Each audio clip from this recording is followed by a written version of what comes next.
اعوذ باللہ من الشیطان الرجیم بسم اللہ الرحمن الرحیم وخلق الجان من مارج من نار، اور جنوں کو آگ کے شعلے سے پیدا کیا۔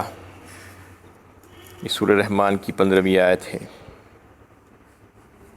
اس سے پہلے انسانوں کی پیدائش کا تذکرہ اللہ تعالیٰ فرمائے تھے کہ اس کو مٹی کے سرے ہوئے گارے سے جو سوکھ کر کھنکھنانے لگی تھی اس سے پیدا فرمایا اللہ تعالیٰ نے، اور جنوں کو آگ کے شعلے سے خالص شعلہ، مارش کہتے ہیں خالص شعلہ جس میں دھواں نہ ہو، اس سے پیدا فرمایا۔ وَخَلَقَ الْجَانَّ مِن مَارِجٍ مِّن نَار۔ انسانوں کی جو تخلیق اللہ تعالیٰ نے فرمائی، ان کو اشرف المخلوقات بنایا۔ لَقَدْ خَلَقْنَا الْإِنسَانَ فِي أَحْسَنِ تَقْوِيمٍ فرمایا سورہ 3 میں۔ یعنی ساری مخلوقات میں صرف 2 مخلوقات کو اللہ تعالیٰ نے با اختیار بنایا، جنوں اور انسانوں کو، اور پھر ان دونوں میں سے بھی سب سے اچھی اور بہترین، اشرف اور افضل مخلوق انسانوں کو قرار دیا گیا، ان کا اکرام کیا گیا، ان کو عقل اور دماغ سے نوازا گیا، اس کے مطابق ان کو جسمانی ساخت عطا فرمائی گئی تاکہ وہ اس کا صحیح استعمال کریں۔ اور اگر کوئی عقل اور اپنے جسم کا صحیح استعمال نہیں کرتا ہے تو پھر وہ جو اللہ تعالیٰ نے اس کو جو نعمت سے نوازا ہے تو اس کا وہ صحیح استعمال نہیں کر رہا ہے، اس کا مطلب یہ ہے۔ اور پھر جنوں کو اللہ تعالیٰ نے آگ کے شعلے سے بنایا ہے۔ جیسا کہ انسانوں کو سب سے پہلا انسان حضرت آدم کو اللہ تعالیٰ نے مٹی سے پیدا فرمایا تھا، اس کے بعد پھر ان کی نسل نطفے سے چلائی، ویسے ہی جو ہے جنوں کو بھی اللہ تعالیٰ نے سب سے پہلے آگ کے شعلے سے پیدا فرمایا، اس کے بعد پھر ان کی نسلوں کو بھی ویسے ہی چلایا گیا۔ فَبِأَيِّ آلَاءِ رَبِّكُمَا تُكَذِّبَانِ، پس اے جنوں و انس تم اپنے رب کی کن کن عجائب قدرت کو چھٹلاؤ گے۔ رب المشرقین ورب المغربین، وہی دونوں مشرقوں دونوں مغربوں کا مالک و رب ہے۔ دونوں مشرق اور دونوں مغرب کیا ہے؟ ایک بات تو اس سے مراد یہ ہو سکتی ہے کہ سردیوں اور گرمیوں کا دن کیسا ہوتا ہے؟ سردیوں کا دن بہت چھوٹا ہوتا ہے اور گرمیوں کا دن بہت بڑا ہوتا ہے، تو دونوں کے مشرق، دو مشرق، سردیوں کا مشرق اور گرمیوں کا مشرق الگ الگ ہوگا، ویسے ہی مغرب الگ الگ ہوگا۔ اس کے علاوہ زمین جو ہے وہ گول ہے، گلوب اگر آپ دیکھیں تو نصف کرہ جو آدھا کرہ ہے اس میں سورج طلوع ہوتا ہے، تو دوسرے آدھے کرے میں سورج غروب ہوتا ہے۔ جیسے ایسٹرن کنٹریز میں آپ دیکھیے کہ اب طلوع ہو رہا ہے یہاں پر، تو ویسٹرن کنٹریز میں غروب ہونا شروع ہو جاتا ہے۔ تو یہ 2 مشرق ہو سکتے ہیں۔ یہاں پہ جو ہے جمع لائی گئی ہے، 2 کو لا کر بتایا گیا ہے، مشرقین اور مغربین کہہ کے، یعنی تثنیہ کو لا کر یہاں بتایا گیا ہے۔ اور بعض مقامات پر جیسے سورہ معارج 29ویں پارے میں یعنی جمع کا صیغہ بھی لایا گیا ہے، رب المشارق و رب المغارب فرمایا گیا ہے، یعنی جمع کا صیغہ، بہت سے مشرقین اور بہت سے مغربین۔ اس کا کیا مطلب ہے؟ یہاں تو 2 کو بتایا گیا ہے، مشرقین اور مغربین، بہت سے مشرقین اور بہت سے مغربین کو آپ اس طریقے سے سمجھ سکتے ہیں کہ روزانہ اگر آپ دیکھتے جائیں تو سورج جہاں سے طلوع ہوتا ہے اس کے بعد دوسرے دن ذرا سا ہٹ کے طلوع ہوتا ہے۔ آپ اس کو اگر اندازہ کریں 1 مہینے 2 مہینے کے بعد تو اس کی لوکیشن ہی بدل جاتی ہے۔ مشرقی ہوتا ہے لیکن مشرق میں مختلف مقام ہوتے جاتے ہیں، سال بھر اللہ تعالیٰ ایک مشرق کا ایک مشرق اس کو دیتے جاتے ہیں۔ تو اس طریقے سے 365 مشرق اللہ تعالیٰ نے بنائے ہیں اور 365 مغرب اللہ تعالیٰ نے بنائے۔ روزانہ نئی جگہ سے طلوع ہوتا ہے، روزانہ نئی جگہ غروب ہوتا ہے۔ مشرقی ہوتا ہے جہاں سے طلوع ہوتا ہے، لیکن مشرق کی جو ہے سمت الگ الگ ہوتی ہے، لوکیشن الگ الگ ہوتا ہے۔ فَبِأَيِّ آلَاءِ رَبِّكُمَا تُكَذِّبَانِ، پس اے جنوں و انس تم اپنے رب کی کن کن قدرتوں اور نعمتوں کو چھٹلاؤ گے۔ مَرَجَ الْبَحْرَيْنِ يَلْتَقِيَانِ بَيْنَهُمَا بَرْزَخٌ لَا يَبْغِيَانِ، اسی نے 2 سمندر رواں کیے جو آپس میں ملتے ہیں، دونوں کے درمیان قدرتی آڑ حائل ہے جس سے وہ تجاوز نہیں کر سکتے۔ اس میں اللہ تعالیٰ نے 2 سمندروں کا ذکر فرمایا۔ اللہ تعالیٰ نے 2 قسم کے پانی بنائے۔ وَهُوَ الَّذِي مَرَجَ الْبَحْرَيْنِ هَذَا عَذْبٌ فُرَاتٌ وَهَذَا مِلْحٌ أُجَّاجٌ، وجعل بینہما برزخا وحجرا مہجورا، سورہ فرقان 19ویں پارے میں بھی اللہ تعالیٰ نے اس کا تذکرہ فرمایا۔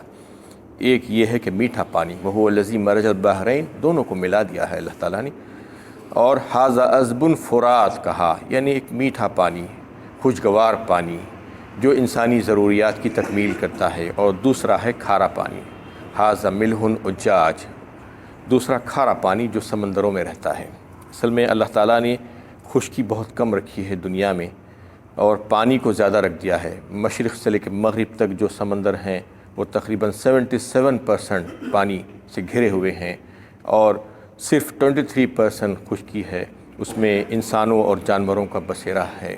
اور پھر یہ جو میٹھے پانی کے جو نہریں اور چشمے اور جو وغیرہ جو رہتے ہیں، جو انسانی استعمال میں آتے ہیں، تو اس کو اللہ تعالیٰ نے آبادیوں کے بیچوں میں رکھ دیا ہے، اور اس کے علاوہ جو ہے سارے کا سارا کھارا پانی ہی سمندر ہی ہے۔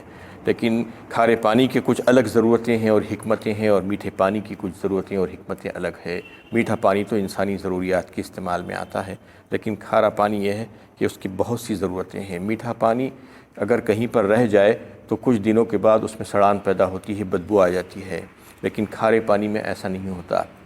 اور پھر کھارے پانی میں سمندروں میں کروڑ پانی کے جانور ہیں، مخلوقات ہیں اللہ تعالیٰ کی، جو اسی میں رہتے بستے ہیں اور اسی میں مرتے ہیں۔ مرنے کے بعد ان کو وہیں پر جلا کر بھسم کر دیا جاتا ہے، کیونکہ وہاں کا جو سالٹ ریشو ہوتا ہے وہ اتنا زیادہ اللہ تعالیٰ اس حساب سے رکھے ہیں کہ ان کی خبر بھی وہیں پر بن جاتی ہے، وہیں پر وہ چلے جاتے ہیں۔ اور زمین کی جو ساری گندگیاں اور جو سرپلس واٹر ہوتا ہے زمین کا، وہ سب بھی بہہ کر سمندر ہی میں جاتا ہے، اس کو بھی وہ سما لیتا ہے اور وہ تمام گندگیوں کو جلا دیتا ہے وہ۔ تو اس طریقے سے جو ہے ایک وجہ تو یہ ہے کھارے پانی کی کہ کھارا پانی کھڑا رہنے کے باوجود بھی خراب نہیں ہوتا۔ سمندر اصل میں ساکن رہتے ہیں، لیکن اس میں مد و جزر پیدا ہوتے ہیں چاند کی روشنی کی وجہ سے۔ چاند کی جو تاریخیں بڑھتے رہتی ہیں تو اس کی وجہ سے مد و جزر پیدا ہوتے ہیں، ٹائڈز جو آتے ہیں، لو ٹائڈز اور ہائی ٹائڈز جسے کہا جاتا ہے۔ ورنہ سمندر ساکن ہے، ساکن رہنے سے خرابی پیدا ہو سکتی تھی، لیکن اللہ تعالیٰ نے اس میں یہ سالٹ ریشو جو بڑھا دیا ہے تو اس کی وجہ سے وہ ساری چیزوں کو جلا دیتا ہے۔ ایک چیز تو یہ ہوتی ہے۔ دوسری چیز اس میں جو ہے اللہ تعالیٰ نے اس کی ساری گندگیوں، دنیا بھر کی گندگیوں کو اس میں لے کر اس کو جلا دینے کا انتظام کیا ہے۔ اور انسانوں کے لیے جو میٹھا پانی ہے اس کا انتظام بھی سمندروں ہی سے کیا جاتا ہے۔ سمندروں کو اللہ تعالیٰ نے سورج کی تپش کے ذریعے سے ویپرز بناتا ہے، پانی کے جو ہے اسٹیم بن کر اوپر اڑتی ہے، اور اوپر لے جا کر اس کو بادلوں کی شکل دی جاتی ہے، پھر ہزاروں ٹن لاکھوں ٹن وزنی بادلوں کو ہواؤں کے دوش پر چلایا جاتا ہے، اور پھر جہاں پر چاہتے ہیں اللہ تعالیٰ اس کو برسا دیتے ہیں۔ اور پھر جب اللہ کی شان دیکھیے، جب برستا ہے تو وہ میٹھا ہو کر برستا ہے، جبکہ اٹھا ہے تو کھارا پانی اٹھا ہے۔ فلٹر ہواؤں میں، فضاؤں میں کہاں پر کیے ہیں اللہ تعالیٰ پتہ نہیں، تو اس کے بہت سے استعمال ہیں، یعنی سمندروں کے آگے جو ہے اس کے اور مزید اللہ تعالیٰ اس میں بتا رہے ہیں کہ مرج البحرین یلتقیان بینہما برزخ لا یبغیان۔ ایک بات اللہ تعالیٰ اس میں جو بتا رہے ہیں، اور سورہ فرقان میں بھی اس بات کو واضح کیا گیا کہ وہ دونوں بظاہر ملے ہوئے نظر آتے ہیں لیکن ملتے نہیں ہیں، بلکہ الگ الگ رہتے ہیں۔ اللہ تعالیٰ نے ان کو جو ہے ایک ان کے درمیان قدرتی آڑ لگ دی ہے، اس کی وجہ سے وہ مل نہیں پاتے۔ بعض دفعہ جہاں پر تحقیقات ہوئے ہیں کہ سمندر میں نیچے سے، تہوں میں سے بھی جو ہے ایسے چشمے پھوٹے ہیں جو میٹھے پانی کے چشمے ہیں، اور یعنی میلوں میلوں ایسے جو ہے لہریں چلتی ہوئی نظر آتی ہے، کہیں پر نظارہ ہوتا ہے ایسا کہ میٹھا پانی کھارے پانی میں سے چل رہا ہے، سمندر میں میلوں چلتے رہتا ہے، اور دونوں کا رنگ الگ، دونوں کا مزہ الگ۔ یہ فوٹوگرافی کر کے نیٹ پہ ڈالا گیا ہے اس کے تعلق سے کہ کتنے میلوں چل رہا ہے، پانی الگ رنگ کا ہے، بالکل نظر آ رہا ہے کہ یہ پانی الگ ہے اور وہ پانی الگ ہے۔ تو اس طریقے سے اللہ تعالیٰ دونوں کو الگ الگ رکھتے ہیں، ایک میں مل جانے کے باوجود بھی الگ رکھا جاتا ہے، قدرتی آڑ کی وجہ سے اللہ تعالیٰ نے اس کو الگ الگ رکھا ہے۔ اور پھر سورہ فاطر 22ویں پارے میں اللہ تعالیٰ نے بڑی تفصیل کے ساتھ بتایا ہے، وما یستوی البحران ھذا عذب فرات سائغ شرابہ وھذا ملح اجاج ومن کل تاکلون لحما طریا۔ اس میں سے اور ایک فائدہ یہ بتایا اللہ تعالیٰ نے کہ تم اس میں سے تازہ بتازہ گوشت کھاتے ہو، یعنی مچھلی، مچھلی اللہ تعالیٰ سمندروں ہی میں سے دیتے ہیں زیادہ تر، یعنی لاکھوں ٹن انسان کی استعمال کی انتہائی مرغوب اور قوت بخش غذا ہے جو انسان کی غذا بنتی ہے، اس کو اللہ تعالیٰ سمندروں ہی میں رکھے ہیں۔ وَمِن كُلٍّ تَأْكُلُونَ لَحْمًا طَرِيًّا وَتَسْتَخْرِجُونَ حِلْيَةً تَلْبَسُونَهَا، فرمایا اس کے بعد، اور اس میں سے تم جو ہے ایسی چیزیں نکالتے ہو جو تمہارے زیورات کے کام آتی ہیں، جو آگے کی آیت میں آ رہا ہے۔ فَبِأَيِّ آلَاءِ رَبِّكُمَا تُكَذِّبَانِ، لہٰذا اے جن و انس تم اپنے رب کی قدرت کے کن کن کرشموں کو جھٹلاؤ گے۔ یخرج منہم اللؤلؤ والمرجان، فرمایا یہاں پر اسی کو، ان سمندروں سے موتی اور مونگے نکلتے ہیں۔ تو اللہ تعالیٰ اس آیت میں سورہ فاطر میں جو ہے یہ فرمائے ہیں کہ وہاں سے تم وہ چیزیں نکالتے ہو جو تمہارے زیورات کے کام آتے ہیں۔ منہما کہا یہاں پر، منہما مطلب دونوں میں سے نکالتے ہیں، لیکن بظاہر تو لوگ یہ سمجھتے ہیں کہ موتی اور مونگے اور جواہرات جو پتھر وغیرہ جو نکلتے ہیں وہ کھارے پانی ہی میں سے نکلتے ہیں، سمندر میں سے نکلتے ہیں۔ لیکن جب یہ تحقیقات یہ بات سامنے لا کر رکھ دی ہے، جیسے کہ بحرین میں جو ہے ایک قدیم زمانے سے موتی نکالے جا رہے ہیں، اور وہاں پر یہ لوگ دیکھے ہیں کہ سمندر کی تہوں میں میٹھے پانی کے چشمے پھوٹتے ہیں۔ اس طریقے سے جو ہے یہ ہو سکتا ہے کہ یہ دونوں پانی کو اللہ تعالیٰ ملاتے ہیں، سمندر ہی میں میٹھے پانی کو اور کھارے پانی کو ملا کر وہاں پر یہ موتی وغیرہ کی پیدائش اور پرورش ہوتی ہے۔ لیکن لوگ یہ سمجھتے ہیں کہ کھارے پانی سے نکل رہا ہے، لیکن یہاں پر منہما جو فرما دیا کہ دونوں میں سے ملا کر مطلب صرف میٹھے پانی میں سے تو نہیں نکلتے موتی وغیرہ، لیکن سمندر میں سے نکلتے ہیں۔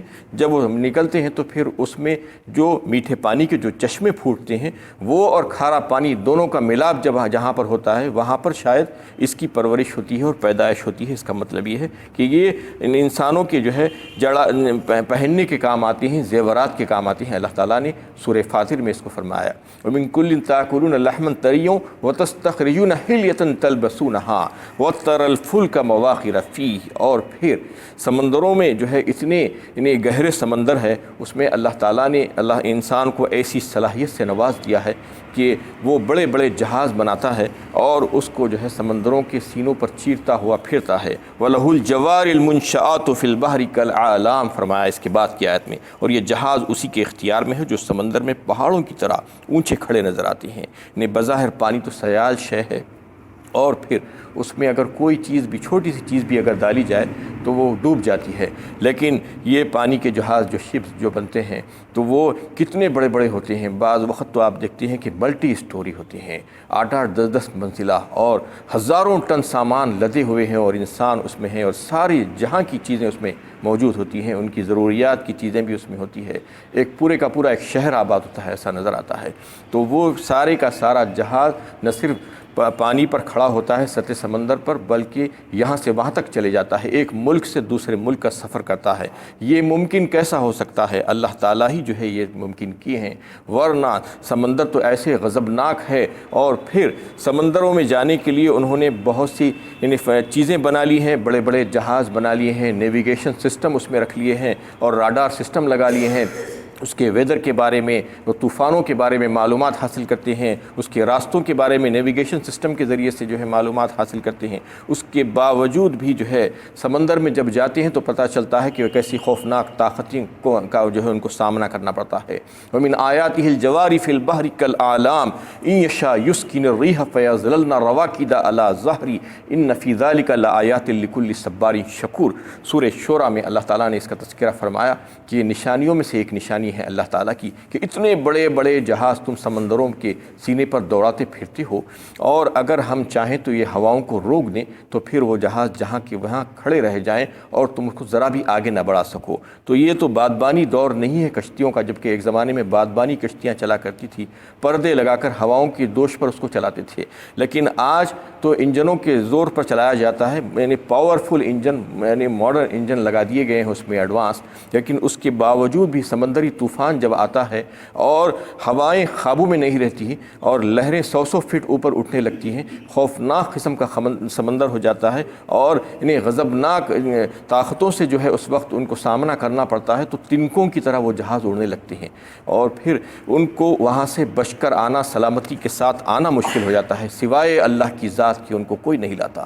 وہ ایسے جو سمندروں میں جب چلے جاتے ہیں سفر پر، تو پھر اللہ تعالیٰ فرما رہے ہیں کہ وہاں پر ہم اگر چاہیں چاہیں تو تم کو وہیں پر دفن کر دیں، وہاں سے واپس ہی نہ لائیں۔ تو یہ اللہ تعالیٰ کی شان ہے کہ اللہ تعالیٰ نے انسان کو ایسی صلاحیت بخشی کہ سمندروں کو پار کرنے کے لیے اس نے بڑے بڑے جہاز بنائے، اور پھر اسی نے زمین پر وہ سامان پیدا کیا جس سے جہاز بن سکتے ہیں، اور پانی کو ان قواعد کا پابند کیا۔ یعنی اگر پانی ان قواعد کا پابند نہیں ہوتا، وہ ضابطے میں نہ جکڑا جاتا، جیسا کہ اس سے پہلے کی آیتوں میں سے یہ بات چل رہی تھی کہ کائنات کی ساری چیزوں کو اللہ تعالیٰ نے ایک ضابطے میں، ایک قانون میں جو ہے جکڑ دیا ہے اور پابند کر دیا ہے، وہ اللہ تعالیٰ کی بات سن رہے ہیں۔ تکوینی طور پر اور جبری طور پر اللہ تعالیٰ نے کائنات کی ساری چیزوں کو پابند بنایا ہے۔ وہ جس کام کے لیے بنایا گیا ہے وہی کام کر رہے ہیں، اللہ کے حکم کے پابند ہیں۔ وہ پانی کے لیے بھی اللہ تعالیٰ نے ایسا ہی قاعدہ بنایا ہے کہ انسان اس کے اوپر جہازیں دوڑاتا ہے اور سامان کو ادھر سے ادھر منتقل کرتا ہے، اور وہ اس کو لے جانے کے لیے اجازت دیتے ہیں۔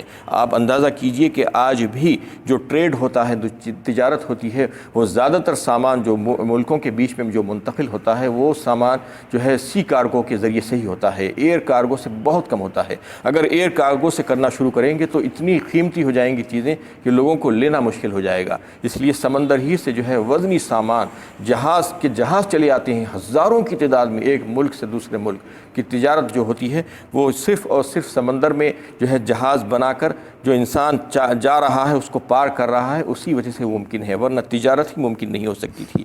تو یہ اللہ کی شان ہے کہ اللہ تعالیٰ نے انسان کے لیے ایسی ایسی نعمتیں اس کو عطا فرما دی ہے کہ وہ اس سے استفادہ کر رہا ہے۔ فَبِأَيِّ آلَاءِ رَبِّكُمَا تُكَذِّبَانِ، پھر وہی بات دہرائی جا رہی ہے، پس اے جن و انس تم اپنے رب کی کن کن احسانات کو جھٹلاؤ گے۔